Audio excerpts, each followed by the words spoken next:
የአማራ ፋኖ ህዝባዊ ድርጅት ሸዋ ጠቅላይ ግዛት እዝ በሁለት ግንባሮች ከጠላት ጋር ባደረጋቸው ተጋድሎዎች ከፍተኛ ጀብድ ፈጽሟል። የአማራ ፋኖ ሸዋ ጠቅላይ ግዛት እዝ ትናንት ባደረጋቸው ከፍተኛ ተጋድሎዎች በሁለት ግንባሮች የብልጽግና ሰራዊትን ሞትና ቁስለኛ አድርገውታል ሲሉ የመረጃ ምንጮቻችን ለሚዲያችን ተናግረዋል። በዝርዝር እንመለከተዋለን።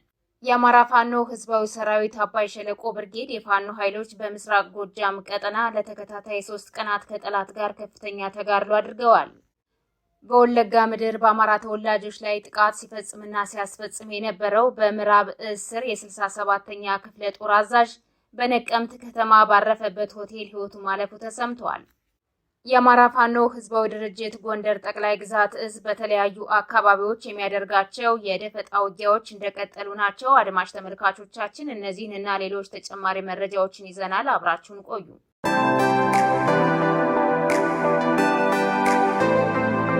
ሰላም ጤና ይስጥልን። የጥቁር አንበሳ ሚዲያ አድማጭ ተመልካቾቻችን እንደምን አምሽታችኋል? ዕለተ ሐሙስ መጋቢት 4 2017 ዓ.ም መረጃዎችን ይዘን ቀርበናል። ከዜናዎቹ ጋር ሰናይት አያሌው ነኝ። አብራችሁን ቆዩ። ወደ ዝርዝር መረጃዎች አልፋለሁ። የአማራ ፋኖ ህዝባዊ ድርጅት ሸዋ ጠቅላይ ግዛት እዝ በሁለት ግንባሮች ከጠላት ኃይል ጋር ባደረጋቸው ተጋድሎዎች ከፍተኛ ጀብድ ፈጽሟል። የአማራ ፋኖ ሸዋ ጠቅላይ ግዛት እዝ ትናንት ባደረጋቸው ከፍተኛ ተጋድሎዎች በሁለት ግንባሮች የብልጽግና ሰራዊትን ሙትና ቁስለኛ አድርጎታል ሲሉ የመረጃ ምንጮቻችን ለሚዲያችን ተናግረዋል። በተካሄደው ከፍተኛ ተጋድሎ ከተመታው የአብይ አህመድ ወንበር ጠባቂ ወታደር በተጨማሪ በርካታ ቁጥር ያለው የሰራዊቱ አባላት በአናብስቶቹ ተማርኳል ተብሏል። መነሻውን ሜዳ መራኛ በማድረግ ወደ ዓለም ከተማ ለመግባት መድፍን ጨምሮ በከባድ መሳሪያዎች ታጅቦ ከ12 በላይ ወታደራዊ ተሽከርካሪዎችን ጭኖ የተንቀሳቀሰው የብርሃኑ ጁላ ጦር በፋኖ ኃይሎች ድባቅ ተመቶ ያሰበውን ሳያሳካ ቀርቷል። የፋኖ ኃይሎች በተናበበ መልኩ ባደረጉት ጠላትን የማጥቃት እንቅስቃሴ ራሱን መከላከያ ብሎ የሚጠራው ወንበር ጠባቂ ኃይል ከፍተኛ ሰብአዊና ወታደራዊ ኪሳራ ደርሶበታል ተብሏል።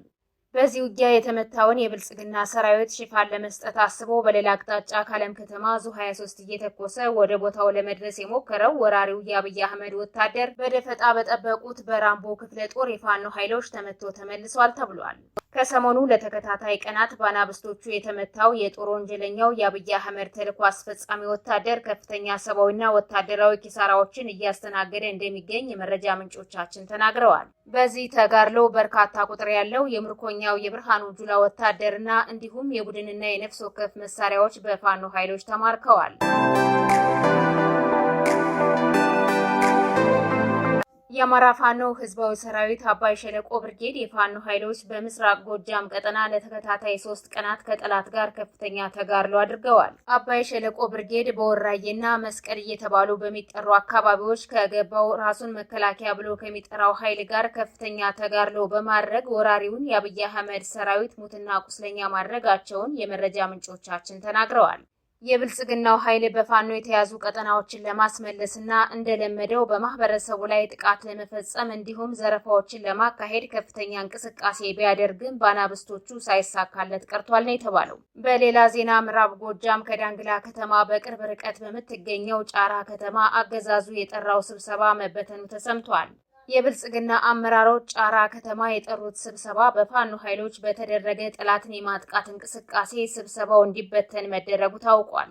በአካባቢው በንጹሃን ላይ ጥቃት እየፈጸመና እያስፈጸመ የሚገኘው የብልጽግና ካድሪ ስብሰባ ለማድረግ ያደረገው ጥረት በፋኖ ኃይሎች በተከፈተ የተኩስ ሩምታ የታሰበው ስብሰባ ሳይካሄድ ቀርቷል ነው የተባለው።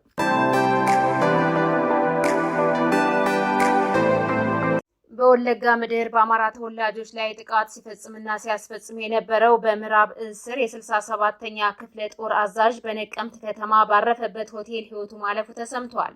የክፍለ ጦሩ ዋና አዛዥ ኮሎኔል ገመቹ ዲባባ ክፍለ ጦሩ በሚንቀሳቀስበት በተለይም በምስራቅ ወለጋና በሆሮ ጉዱሩ ወለጋ አካባቢ የአማራ ተወላጆችን በማንነታቸው ሲገድል ሲያፈናቅል እንዲሁም የቀንድ ከብቶችን ሳይቀር በወታደራዊ ኦራል እየጫነ ወደ ገበያ በመውሰድ ሲሸጥ እንደነበርም ተነግሯል። ኮሎኔሉ በነቀምት ከተማ ውስጥ አርፎበት በነበረው በከተማዋ አንጋፋ በሆነው ደሳለኝ ሆቴል እሁድ ለሰኞ አጥባ ሌሊት ህይወቱ ያለፈ ሲሆን የህልፈተ ህይወቱ ምክንያት በውል ባይታወቅም ነገር ግን ከህዝብ በተዘረፈው ሀብት ክፍፍል ምክንያት በክፍለ ጦሩ አመራሮች ዘንድ ከፍተኛ ግጭት ተቀስቅሶ እንደነበር ተጠቁሟል። ኮሎኔል ገመቹ ከብርሃኑ ጁላና ከሽመልስ አብዲሳ ቀጥተኛ ትዕዛዝ በመቀበል በምስራቅ ወለጋ ዞን በተለያዩ አካባቢዎች የአማራ ተወላጆችን በጅምላ እንዲፈናቀሉ፣ እንዲገደሉና ሀብት ንብረታቸው እንዲዘረፍ ሲያደርግ የቆየ የሽመልስ አብዲሳ ተልዕኮ አስፈጻሚ እንደነበርም ታውቋል። የክፍለ ጦሩ ዋና አዛዥ የካቲት 30 2017 ዓ.ም እሁድ ለሰኞ አጥቢያ ባረፈበት ሆቴል ህይወቱ አልፎ የተገኘ ሲሆን አስከሬኑ ለምርመራ ወደ አዲስ አበባ መላኩም ተነግሯል። የአማራ ፋኖ ህዝባዊ ድርጅት ጎንደር ጠቅላይ ግዛት እዝ በተለያዩ አካባቢዎች የሚያደርጋቸው የደፈጣ ውጊያዎች እንደቀጠሉ ናቸው። በደቡብ ጎንደር ቀጠና እንዲሁም በሌሎች በተለይም በፋኖ ቁጥጥር ስር ባሉ ቀጠናዎች የጠላት ኃይል በሚፈጽመው ትንኮሳ ፋኖ የሚያደርገው ያጠፋ መልስና በተለይም የደፈጣ ጥቃቶች መቀጠላቸውን ምንጮቻችን ተናግረዋል። ባሳለፍነው ሳምንት በደቡብ ጎንደር ቀጠና በተለያዩ አካባቢዎች ለአስጨራሽ ውጊያዎች የተደረጉ ሲሆን የብልጽግና ሰራዊት ከፍተኛ ኪሳራዎችን አስተናግዷል። ዛሬም በተለያዩ አካባቢዎች የደፈጣ ጥቃቶች ቀጥለው የዋሉ ሲሆን የፋኖ ኃይሎች ለውጊያ ገዢ ቦታዎችን በመያዝ በጠላት ላይ እርምጃ መውሰዳቸውን ቀጥለዋል ተብሏል። በተመሳሳይ በወልዲያ ከተማ ዙሪያ በተደረገ ከባድ ውጊያ በርካታ ያገዛዙ ሰራዊት ሙትና ቁስለኛ መሆናቸው ታውቋል። ውጊያው በርካታ ቀጠናዎችን የሸፈነ ሲሆን ስሪንቃ ከተማ እርሻ ልማት ካምፑን ወታደራዊ ማዘዣ አድርጎ ሲገለገል የነበረው ያገዛዙ ወታደር ከአንድ ቀን በፊት በተፈጸመበት የደፈጣ ጥቃት ሙትና ቁስለኛውን ሳያነሳ ወደ መርሳና ገንቦበር መሸሹ ተረጋግጧል። ስሪንቃን ጨምሮ በዙሪያዋ የሚገኙ አካባቢዎች በአሁኑ ሰዓት በፋኖ ቁጥጥር ስር እንደሚገኙም ተገልጿል። በስሪንቃና በወልዲያ ከተማ ዙሪያ በተደረገው ከፍተኛ ውጊያ ያገዛዙ ወታደራዊ አመራሮችን ጨምሮ በርካታ የጠላት ብልጽግና ወታደሮች መደምሰሳቸው ታውቋል። በፋኖ የተመታው የአብይ አህመድ ወንበር ጠባቂ ኃይል ዙ 23ን ጨምሮ በርካታ ከባድ መሳሪያዎችን ወደ ህዝብ በመተኮስ በንጹሃን ላይ ጥቃት ፈጽሟል። በሌላ በኩል በወልዲያ ከተማ ንግድ ባንክን ጨምሮ 2 ባንኮች መዘረፋቸው ተሰምቷል።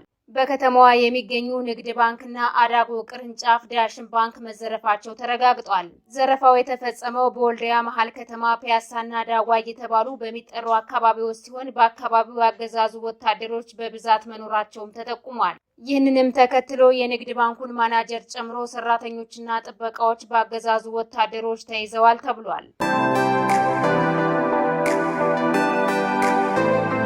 ወደ ሌሎች መረጃዎች ስናልፍ አረና ትግራይ፣ የትግራይ ነጻነት ፓርቲና ባይቶና የትግራይ ጊዜያዊ አስተዳደርን መዋቅር በማፍረስ በመፈንቅለ መንግስት ስልጣንን ለመንጠቅ የሚደረገው እንቅስቃሴ ከኤርትራ መንግስት ጋር በመናበብ የሚፈጸም ነው በማለት በጋራ ባወጡት መግለጫ በደብረ ጽዮን ገብረ ሚካኤል የሚመራውን የህወሓት ቡድን ከሰዋል።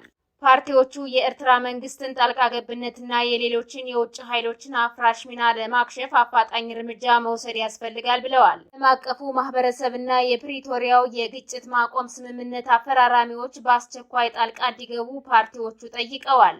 በክልሉ የተባባሰው ሁከት እንዳይፈጠርና ቀጠናዊ ቀውስ እንዳይነግስ የህግ የበላይነት መከበር እንዳለበት ፓርቲዎቹ አሳስበዋል። የተወደዳችሁና የተከበራችሁ አድማጭ ተመልካቾቻችን ለዛሬ ያዝንላችሁ መረጃዎች እነዚህን ይመስሉ ነበር። የዩቲዩብ ቻናላችንን ላይክ፣ ሼር፣ ሰብስክራይብ እንድታደርጉ በአክብሮት እንጠይቃለን።